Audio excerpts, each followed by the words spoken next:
পাকিস্তানক পৰামৰ্শ ভাৰতৰ সৈতে লাগি নলব ৩১খন দেশ ভাৰতৰ সমৰ্থনত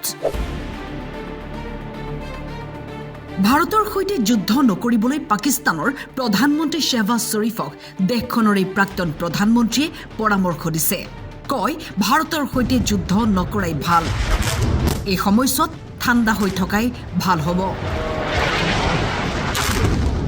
ভাৰত পাকিস্তানৰ মাজত বৰ্তমান পৰিস্থিতি যুদ্ধ সদৃশ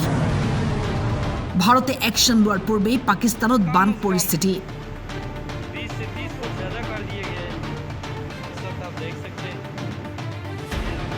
ভয় সংকাত চালেবেৰে কুবাই ফুৰিছে পাকিস্তানে ইয়াৰ মাজতেই এগৰাকী মন্ত্ৰীৰ ভাবুকি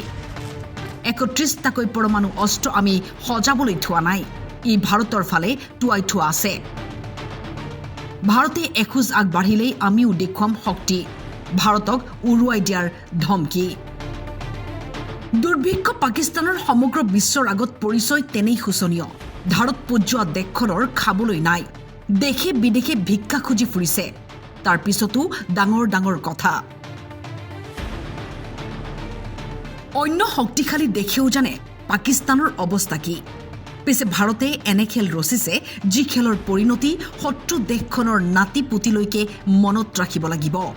ইফালে পাকিস্তানৰ সন্ত্ৰাসবাদীয়ে ভাৰতৰ নিৰীহ লোকক হত্যা কৰাৰ পিছত ভাৰতৰ সমৰ্থনত আগবাঢ়ি আহিছে ৩১খনকৈ দেশ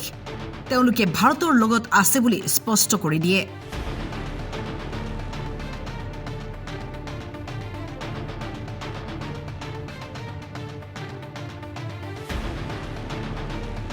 News Desk, Time 8.